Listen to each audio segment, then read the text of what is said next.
extreme long range rifle scopes, or the best scopes for extreme long range shooting, in my opinion.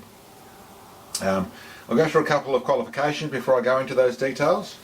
First of all, what I'm talking about with extreme long range, or ELR shooting in the way I do it, it is out where bullets have gone subsonic and at extreme ranges. So you're using a lot of minutes of elevation or mil of elevation, and you're shooting out at well past what I'd call long range.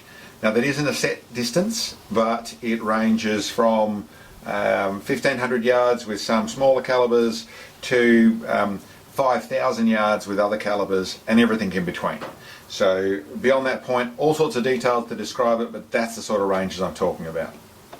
And I'm talking about minutes of angle, or let's just talk MOA for this second, of probably a minimum of 100 minutes of angle up to 400 and 500 minutes of angle. So lots of elevation we're talking about, lots of distance and lots of details. This is all information that comes from my experiences, my knowledge based, gained from research, gained from experience, and gained from shooting in the field.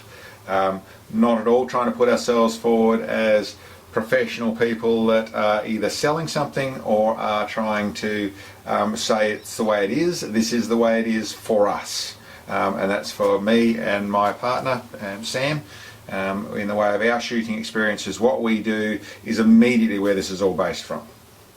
Okay, then I'll quickly cut into, as this is titled, the best scopes for ELR. For the people who are just here for that information, then really my opinion still is, as it has been for quite a while, and this is a recheck on it, but is the Nightforce ATACR. Second focal plane is what I consider probably the best scope, within reason, that I would choose right now, as I have done for a few years.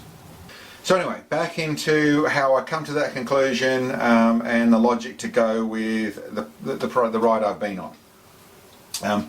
For long range scopes, or extreme long range shooting, extreme long range scopes, I'm after a scope that has certain features, and it is very, very much a feature-based decision. Feature, quality, price all factor into it. The features is probably the key ingredient that my conclusions come down to, and that is largely what I'm chasing is good amounts of internal elevation. And that really means, to a small degree, more is better. As there's nothing that's got 400 minutes in a normal conventional scope. We're looking at 100 minutes is probably the acceptable minimum, and I would, really 120 is good, 130, 140, 150 would be even better, but 120 minutes is really more the benchmark. And in something like the Nightforce ATACR and other scopes similar to that one, you can probably, they advertise 120, but you can get into the 130 minutes of elevation. So very important. Glass and the quality of the glass, yes, it's important, but it is not a deal breaker. Or I should say, once you get to a certain level of quality and sharpness and clearness, getting better, and you certainly talk about some people referring to glass like they're looking bird watching, or the brightness of colours and the sharpness of things, and I understand the attraction to the qualities of better quality glass. In my opinion, once it gets to a certain level, there's nothing to gain. If I can see clearly and sharply, that's all I need. I'm not looking for any more than that. The things that are relevant on that score, the size of the reticle is very relevant. And that's why I'm a second focal plane fan. I much prefer a second focal plane. Largely, there's a couple of reasons. There's certainly in a lot of first focal planes, when you zoom right out, you lose a lot of striations. You only end up with a little tiny reticle in the middle of the screen, in the middle of the scope. Some of them have improved on that, and they end up with their lead, or the lower leg having a lot more striations on it, which answers that problem. It still comes to the fact that when you zoom right down, you don't have enough, the reticle becomes too fine, and when you zoom right in, your reticle becomes too thick. So the second focal plane in a fine style of reticle, or a thin style reticle, it stays the same all the time. Not as good. So someone who wants to do competition precision shooting, or they definitely want to range targets, or they're more in the where they're using essentially for both those ingredients. So you really want that sort of stuff, military style shooting, military calls, where you really want to be able to go through a set MOA adjustment or a mil adjustment, more likely, all the time. Then the first focal plane has advantages. But in ELR shooting, it really doesn't. So I prefer a second focal plane. The next ingredient, which is most commonly noticed, and to be honest, I think some manufacturers are heading a bit down the wrong road, is power. So having more power. With the simple logic that if I like to use 25 power at 1,000 yards, then I'd like to use 50 power at 2,000 yards, and I would like to use 60 power at 3,000 yards, or that type of thing. I have not found that to be the case. And I have done some testing. One of the scopes I have behind here is the 7x35 Nightforce scope, so it has 35 power. I think it's a great scope. I like the scope.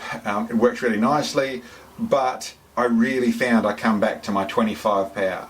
That's even when I'm shooting out at 5k, so 3 miles, I still 25 power is as much power as I want.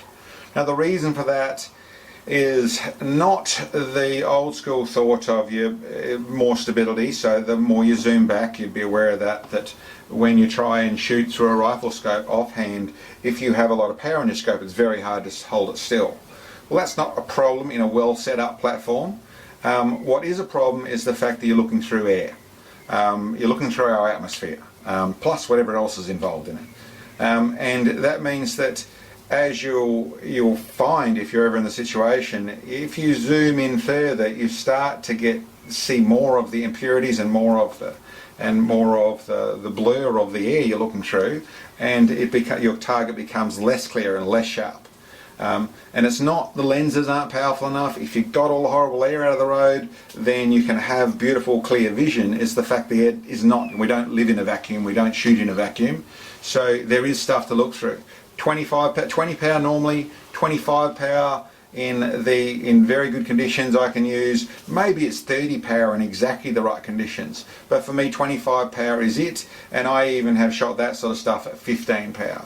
So I'm not after a bigger range or more power, which a lot of people, and I should say some of the scopes that are being designed now, and they're going for more power, it really comes from the bench rest world. Where they are used to, they run the likes of the March scope brand, which does a very good job in the way of bench rest scopes.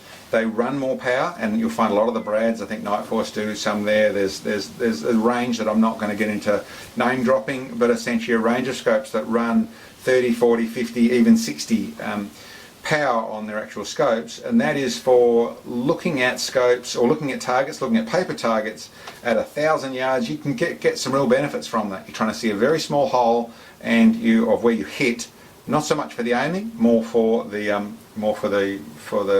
spotting and for checking what's going on.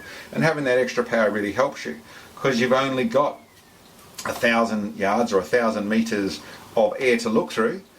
So you can then see your target nice and clearly. That's not really what I consider ELR for most situations.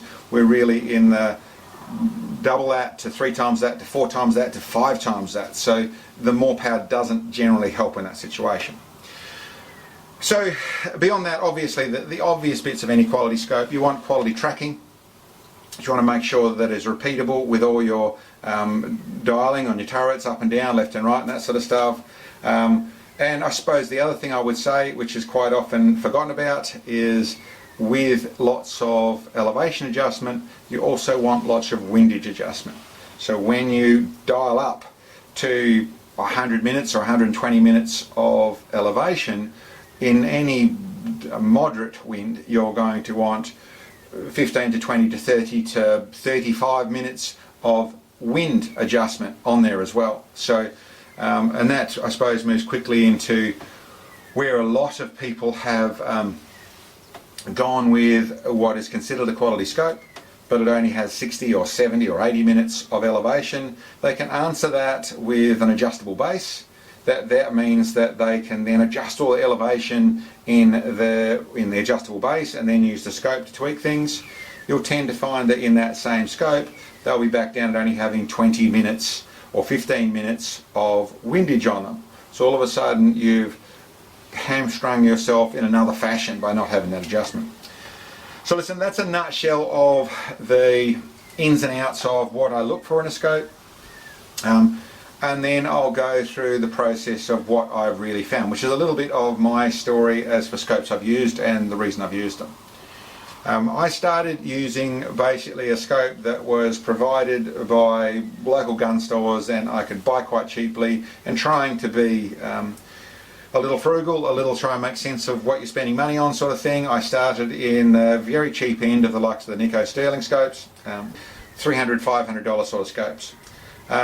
They seemed to do the job fine at the level I understood, but the more I started to find, I really found those scopes only had the 40 to 50 minutes of elevation, which I quickly ran into as a problem. They weren't quite as clear, they didn't track quite as well, that sort of stuff, but that was where I started, and I really don't want to mention it for any other reason. It was my starting point.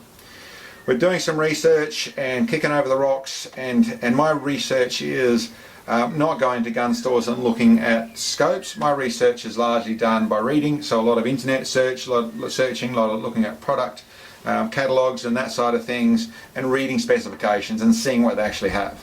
I knew early on I wanted lots of elevation.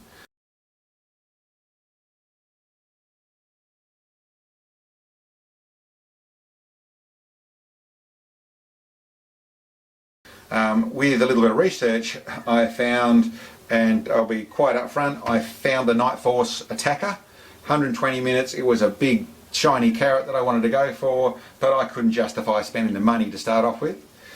When I did a lot more research and looked at things and found things that were better money, quite commonly I found in most scope ranges, the moment I came down a little bit in money, or down to probably 2/3 the money, I lost all my elevation. So we're back down to the 60-80 minutes of elevation.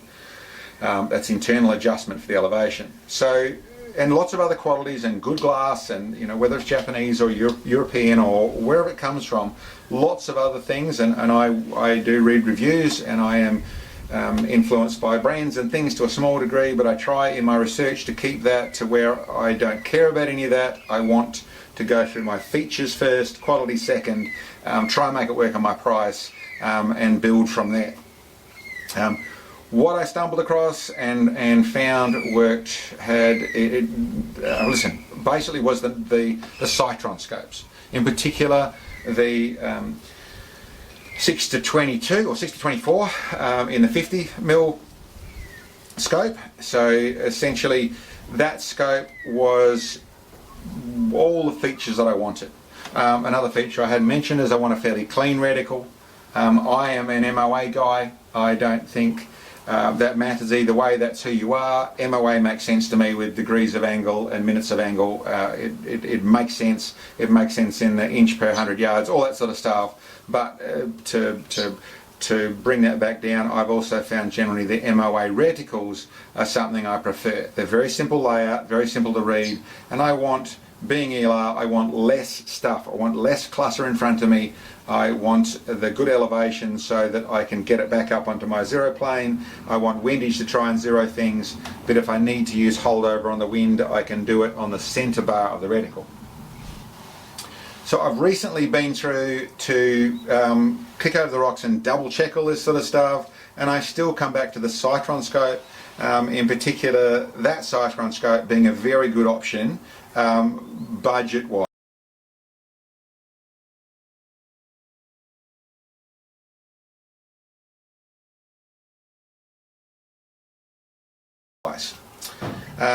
In the next level up and moving, that's really in the, and I should talk budget wise, that's in, depending where you are in the world, that's somewhere between the $800 and the $1,200 depending on what your dollar is and where you are, but that's a ballpark of it. In the next level up, which is where I've been prompted to look, and part of what's prompted me to look at this sort of things, is that there's the Athlon scopes, and there's the Delta Striker scope, and there's things like that that are getting very good reviews and stuff around the place, which are obviously very good scopes for what they are. All of them come into, in honesty for me, have no benefits over the Citron scope, and have, no, listen, 50% to 100% more cost with no real gains. The 100 minutes is still where they cap out at. And you'll find that through a lot of the range of different scopes, and moving up into $3,000 scopes that are in the same place.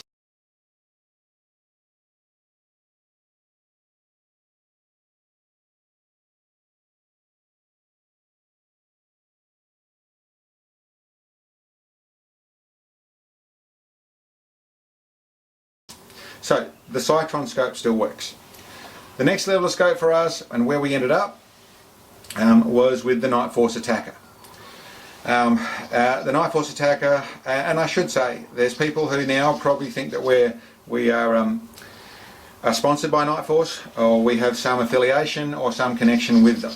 Apart from talking to them a bit, I bought lots of Nightforce scopes originally before I knew anything about the company, apart from the fact I like their scopes. They now have actually provided us a scope to help with things in the way of, in some senses, sort of paying us back for our positive advertising and things that we've done. Not that we've done any advertising, but we use the scope. We've always spoken highly of it. And this scope behind me, this 7x35, which I'm using on my 5K shot, is something that they did provide for us.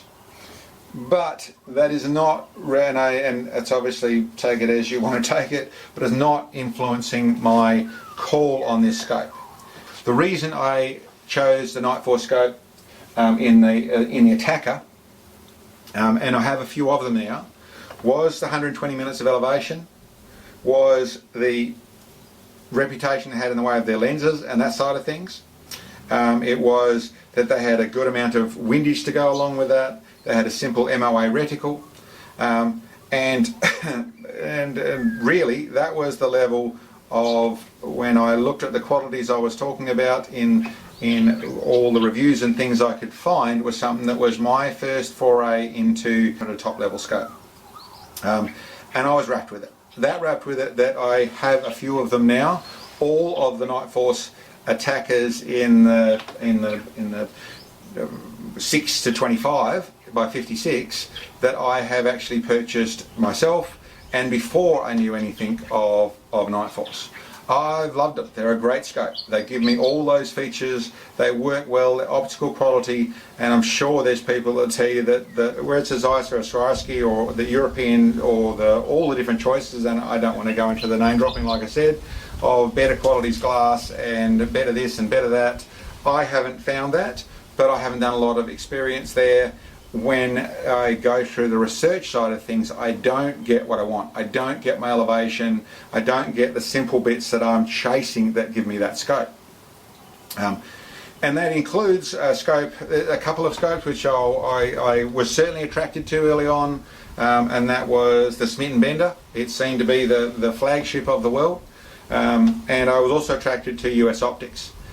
Both the scopes don't have the elevation I wanted. When I dug into it, no matter how I cooked that, no matter how I scanned that cat, I could not come up with the elevation with those features, and you end up in the same place I spoke about, to try and shoot this extreme long range running adjustable elevation bases and things like that, which they're simply negatives in my opinion. So it comes back to the Nightforce scope. What I experience out of that is that they have been super reliable, super good in the way of their tracking. They work really well. 25 power, I'm normally not using it. I'm normally using 15 to 20. Even at 3,000 yards, I'm using 15. Certainly once I've gone further in the 4,000 yards, that style of stuff, I start to be dialing up, and depending on the day I'll be running the 25, but that's as much power as I want. So I've been super impressed with them. And I suppose that comes into a little bit more that I don't know how much of the world knows. It's something I discovered after I did a bit more research about the product that I had a few of and really liked.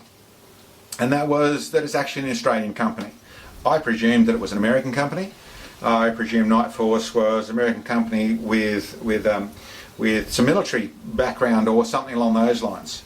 I found out afterwards it's an Australian company that was designed in the scopes that were designed in the 25 odd years ago by a fox shooter over in Adelaide in the middle of our country. Someone who found back in those days he couldn't find the scope that he wanted. He also has that company is got another side to it that does it's called Nightforce, that does spotlights. So it is truly a family-owned company, and their focus is on pride of their product, building a product to a quality. It just happens to be coincidence that what he built for night shooting, for fox shooting with spotlights and with good optics, and he designed to do that 20 odd years ago, is something that suited the American market in the way of long range shooting. And then a perfect marriage happened out of that. There's certainly a big side to the company that is over in America, but it is actually heart and soul of an Australian company over here, of a family-owned company that have a great deal of pride in their product and what they're actually building. The other feature I found out about the company in that process with reviews and listening to other people talk about it was that it is very much a quality control based company. They put a lot of extra effort, where their extra money goes into their scope, is into quality control. In that side of things, as I said to start off with, my comments are not trying to be biased by anything other than my experience. Those are things I found out about the company, and being Australian and it's Australian owned company, yes, I have a bit of a pride in that side of things, so I don't want to hide that at all. But my real reason for buying the scopes, the Nightforce scopes that I have and using them, is not run out of that at all. I owned the scopes before I found out the information. So that's, I suppose, my lack of research, but it's still something I thought would be interesting to share. So this conversation comes out of the fact that regardless, and I don't want to take away from all the new scopes that are coming out, and I think for where most companies are focusing, which is in the PRS side of things, so your precision rifle competition sort of scopes, in the military base side of things, MOA, first focal plane, max elevation isn't as important as it is for us. The first focal plane is very important to them. You're spending extra money in those places, and you tend to find quite commonly when you go to the tier 1 level of scopes, they've dropped second focal plane. You'll find second focal plane shows back up in their lesser quality scopes, and we've lost some other benefits. But those 120 minutes are hard to find. They are out there, but like generally you'll find them in a first focal plane again. So anyway, for us, the Nightforce ATACR in the 5x25 to 56 is in second focal plane. MOAR is what I would consider, for us at least, the best ELR scope. One more thing I want to touch on, or a couple of things I want to touch on. One is, and I know I'm going to get questions by talking about ELR scopes, is what do I think about the new March scope, the new March design ELR scope.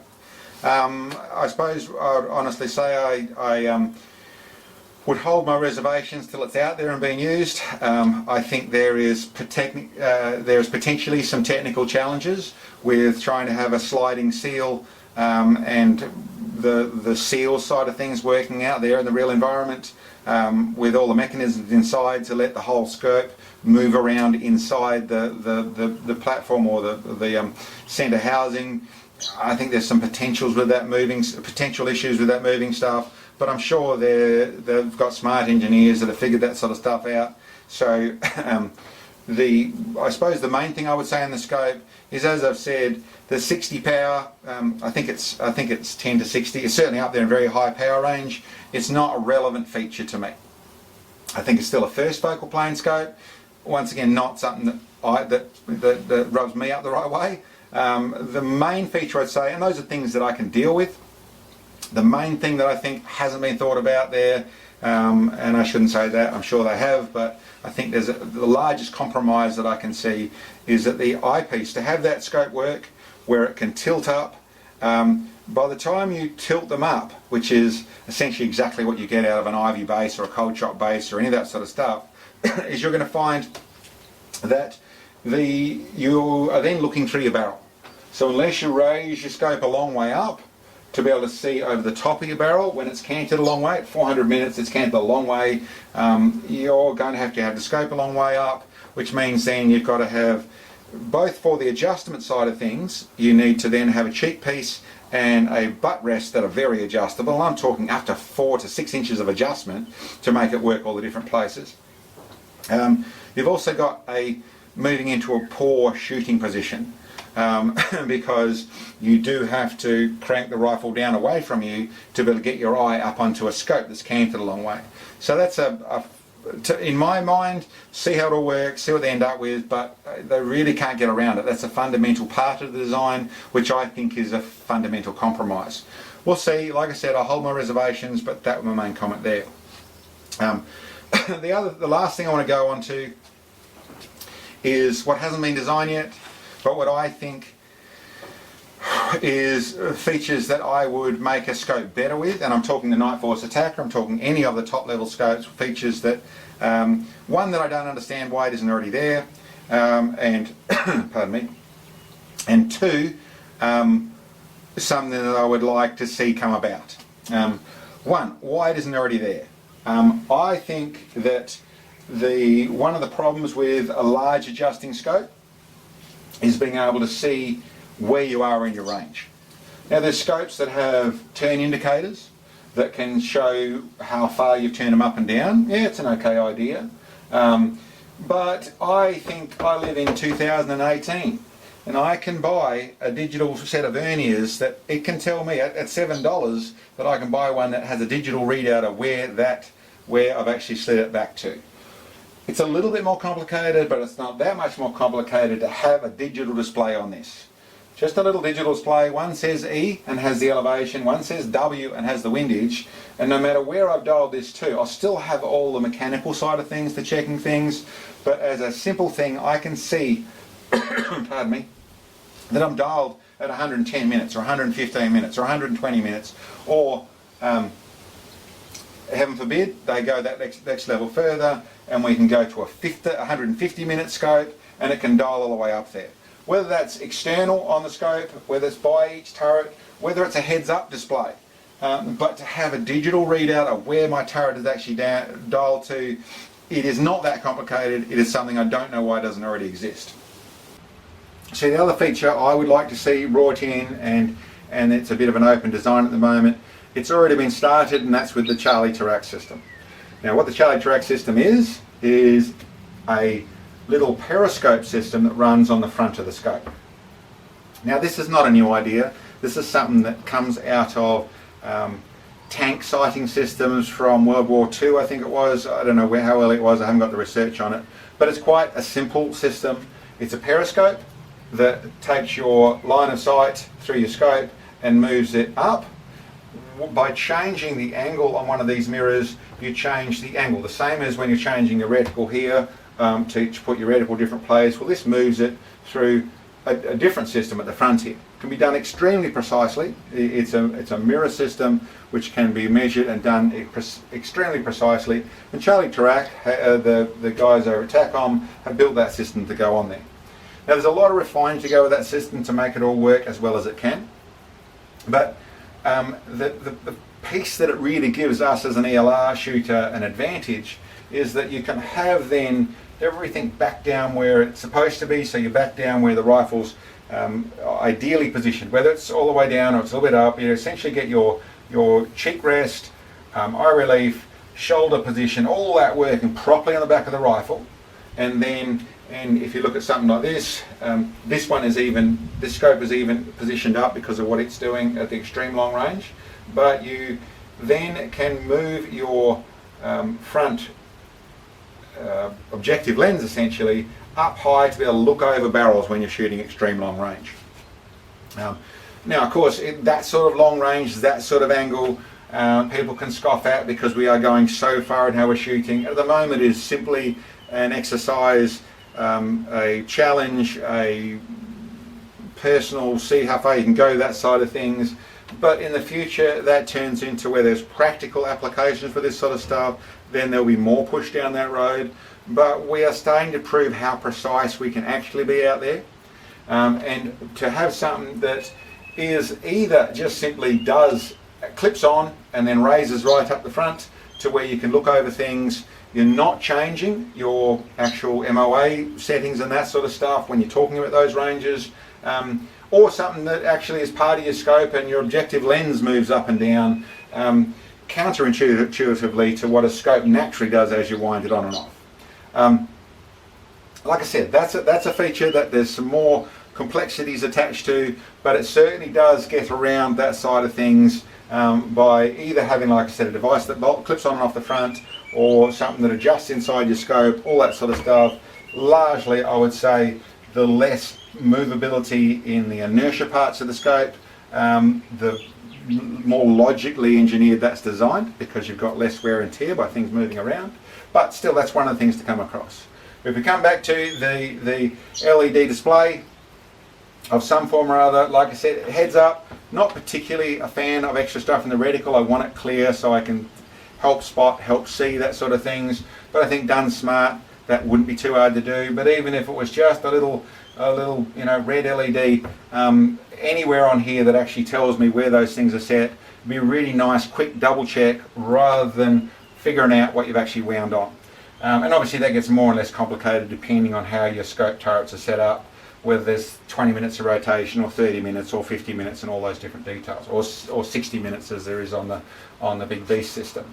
Anyway, that's an overview of that. I know it's a bit long-winded. It really was to come to the point that we have rehashed across all that sort of stuff. I am trying, in this sort of world, when I go and do my research, trying to not be brand loyal. I don't want to be compromising my own decisions and my own thoughts about brand loyalty, and I've got nothing against it. I understand it, and I certainly find something that's a lot better feature, then I try and in some way or other influence the brand I like to be better. But that's not what this is about. This is about simply me kicking over the rocks and trying to find something better. These decisions, both the Cytron scope, which I think is a really good, probably just above entry-level scope for precision extreme long-range shooting, and then the Nightforce scope, which includes their lower ranges, but really I'm talking about the ATACR in their 5 to 25 by 56. Those two scopes, I really almost wanted to prove as wrong. I almost wanted to be able to say, listen, no, there's got to be something better. There's enough talk about new stuff happening and all this side of things. Why would something that I sort of settled on nearly 8 years ago still be good in this world? But I'd have to say, to me, it still is. And there's probably a reason for that. There's focus in different directions, but they are awesome scopes for this, and they are what I use and would recommend. So yeah, just a bit of food for thought. Anyway, guys, thanks for checking us out, and I hope you enjoyed. Thanks for watching the video, guys. I hope you enjoyed. Down below here, we've got a link to our web store where we have some of the specialised long-range shooting products that we actually produce. Check them out. And for those of you who can, it'd be great to get some help. In our store we have support bits, and when you purchase those, the money goes direct to our channel and helps us bring these videos to you. Thanks, guys. See you next time.